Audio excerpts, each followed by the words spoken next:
December 11, 2025. Senator Adam Schiff and Ranking Member Dick Durbin sent a letter to the Department of Justice Inspector General that would expose the biggest document tampering scandal in FB1 history.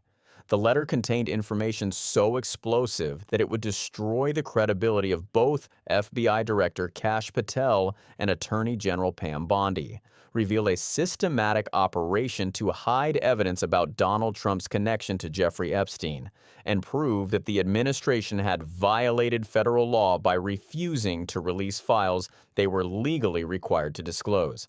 But before diving into what Schiff discovered, if you're new to this channel, hit that subscribe button and turn on notifications right now. This story is developing fast. Major developments are breaking this week, and you need to be the first to know when the next bombshell drops. Trust me, what you're about to hear will make you want to follow every single update. The letter begins with a simple but devastating premise. On November 19, 2025, President Trump signed into law the Epstein Files Transparency Act after overwhelming bipartisan support in Congress. The law was clear, unambiguous, and time-limited. The Department of Justice had exactly 30 days to release all unclassified records, documents, communications, and investigative materials in their possession related to Jeffrey Epstein. That deadline was December 19, 2025. December 19th came and went. The Justice Department released approximately 12,285 documents. Sounds like a lot, right? Except the DOJ itself admitted in a court filing just 3 weeks ago that they possess more than 2 million Epstein-related files. Let that sink in. More than 2 million files. They released 12,285. That's less than 1% compliance with a federal law that the president himself had signed just 30 days earlier. But the violation of federal law was just the beginning. What Schiff and Durbin discovered about how those files were being handled was far more disturbing. According to internal FBI emails released through Freedom of Information Act requests and information obtained through congressional oversight, Attorney General Patel&Bondi and FBI Director Kash Patel personally directed and oversaw what can only be described as an unprecedented operation. Starting in March 2025, approximately 1,000 FBI personnel were assigned to work 24-hour shifts reviewing the massive trove of Epstein evidence in government possession. 1,000 FBI personnel working around the clock for months, and what was their primary mission? According to the internal documents, personnel were specifically required to identify any mentions of President Trump, not just reviewing the files, not organizing them for release, actively searching for every single mention of Donald Trump's name throughout 2 million documents. If you haven't subscribed yet, do it now. Click that button because this investigation is exploding right now. Just this past week, new revelations emerged about illegal redactions, and when the Inspector General finally responds, you'll want to be notified immediately. Schiff and Durbin's letter raises the critical question that exposes the entire operation. If there's nothing incriminating in these files, if Trump has nothing to hide, why did it require 1,000 FBI agents working 24-hour shifts for months to review documents before releasing them?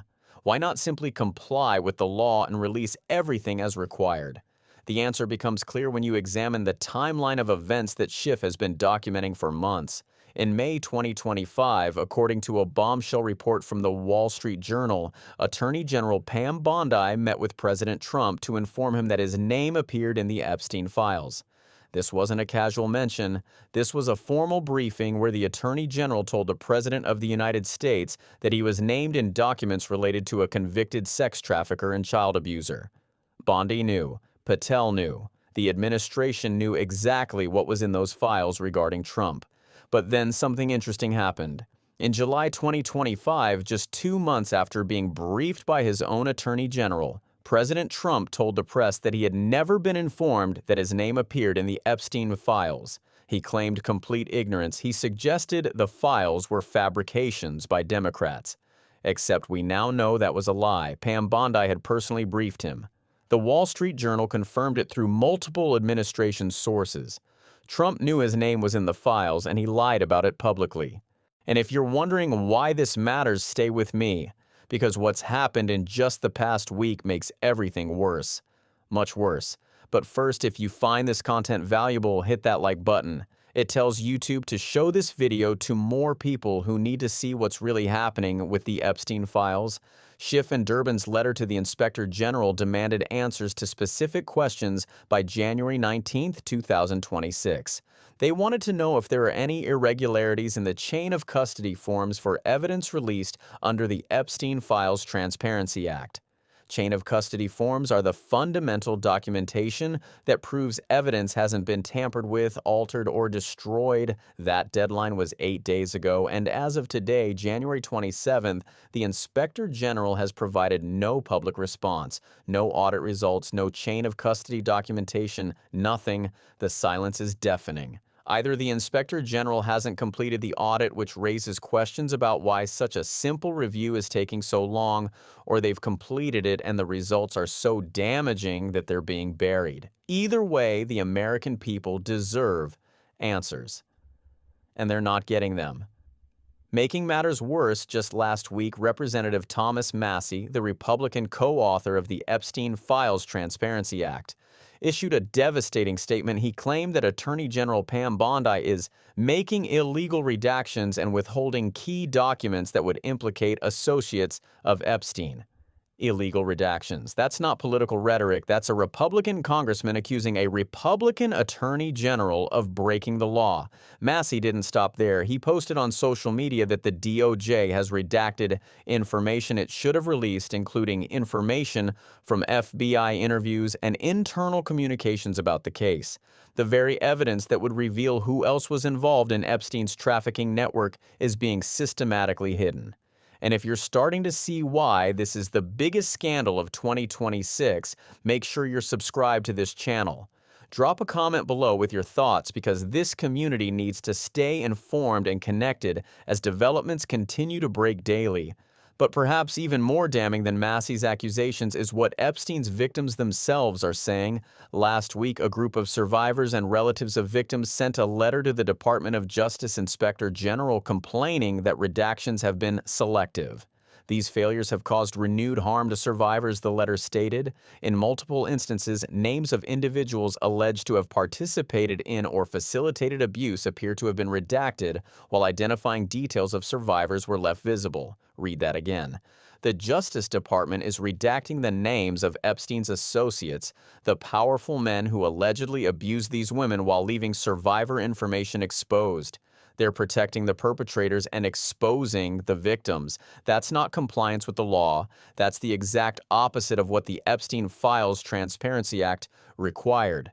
The law specifically mandated protecting victim identities while releasing information about those who committed or facilitated crimes.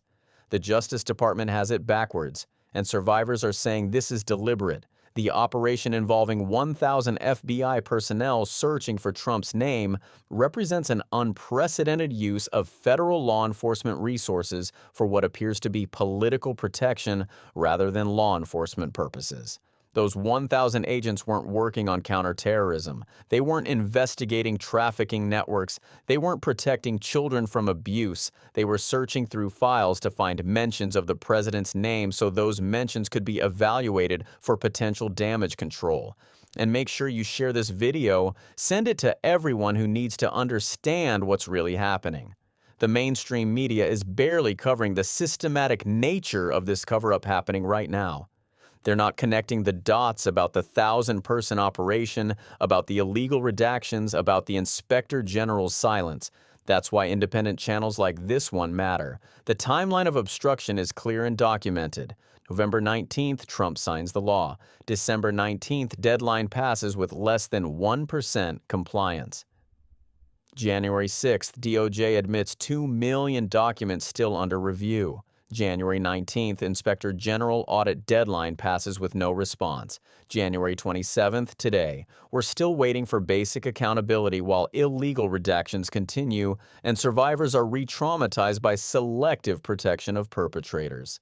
District Court Judge Paul Engelmeyer, who has been overseeing Maxwell-related proceedings, publicly chastised the Department of Justice for what he called misleading portrayals of the evidence and paying lip service to Maxwell's and Epstein's victims. A federal judge is openly accusing the Trump administration's Justice Department of misleading the court and disrespecting victims. Federal judges don't make statements like that lightly. The operation to identify Trump's name throughout the Epstein files reveals something crucial about the administration's intentions. You don't need 1,000 people working 24-hour shifts to release documents. You need that kind of massive effort if you're trying to find and remove specific information.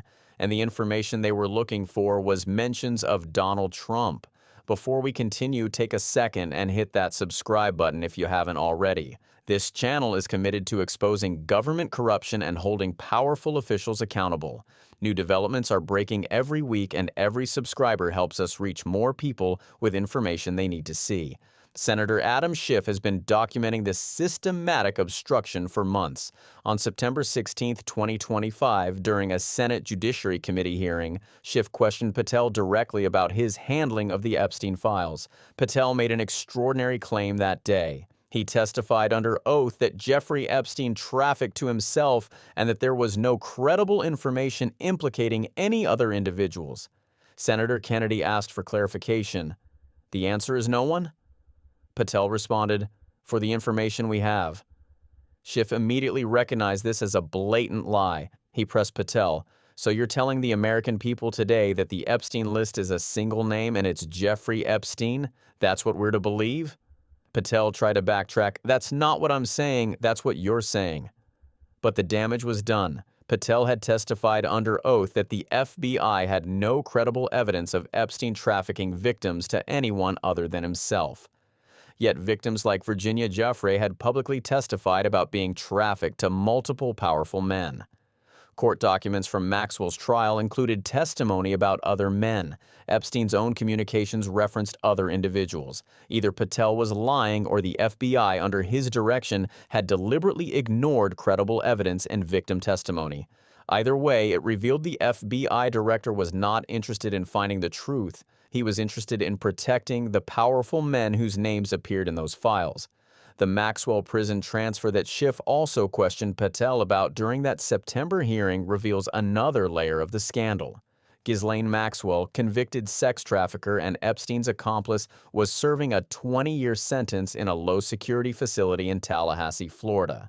But then, mysteriously, Maxwell was transferred to a minimum security prison camp in Bryan, Texas. Bureau of Prisons policy explicitly mandates that those convicted of sex offenses must be placed in at least a low-security facility. Minimum security camps are for nonviolent offenders, white-collar criminals. Maxwell sex-trafficked children. She ends up in essentially a country club prison. The transfer happened shortly after Deputy Attorney General Todd Blanche conducted a private meeting with Maxwell in Florida. When Schiff asked Patel about this during the hearing, Patel claimed the Bureau of Prisons made the decision independently. Nobody watching that exchange believed Patel was telling the truth. Now drop a comment below. Do you think Trump is hiding something in these files? Do you believe Patel's claim that only Epstein's name appears in evidence? Share your thoughts, because this community's voice matters. Public opinion polling reveals just how badly this scandal is damaging Trump's administration. A January 2026 Economist/YouGov poll surveying 1,546 Americans found that 56% disapprove of Trump's handling of the files, while only 25% approve. Nearly half of Americans, 49%, believe Trump is attempting to cover up Epstein's crimes. Most damning, a CNN poll from January 2026 found that only 6% of Americans are satisfied with what the federal government has released so far. Only 6%. Nearly half of Republicans, 3/4 of independents, and 9 out of 10 Democrats believe the government is withholding information. The conspiracy theories that flourished before Trump took office have now reversed. Before, Trump allies suggested the Biden administration was keeping files secret. Patel himself, before becoming FBI director, stated the FBI was withholding information. Trump, when asked during the 2024 campaign whether he would release the files, answered, "Yeah, I would." But now suddenly there are legal complications. Suddenly there are classification concerns, except legal experts have examined the law and found these excuses to be largely baseless. The administration is simply refusing to comply. Before we wrap up, I want you to do 3 things. First, subscribe to this channel if you haven't already. Second, turn on notifications so you're alerted the moment the Inspector General finally responds or when the next illegal redaction is exposed. Third, share this video with everyone you know who cares about government accountability and the rule of law. The mainstream media is not covering the systematic nature of this cover-up. They're reporting surface-level delays but not connecting the 1,000-person operation, the illegal redactions Massie exposed, the Inspector General's 8-day silence past deadline, the selective protection of perpetrators while exposing survivors. Representative Alexandria Ocasio-Cortez stated what many are thinking. Everyone involved will have to answer for this. Patel&Bondi, Cash Patel, whole admin, protecting rapists and pedophiles because they have money, power, and connections. Representative Ro Khanna is considering articles of impeachment against Bondi. Massie suggested Bondi could be charged with obstruction of justice. These aren't fringe accusations. These are serious legislators looking at documented evidence of noncompliance with federal law. On January 21st, just 6 days ago, Democratic Representative Summer Lee introduced an amendment to hold Patel&Bondi in contempt of Congress for failing to comply with the Epstein Files Transparency Act. The amendment failed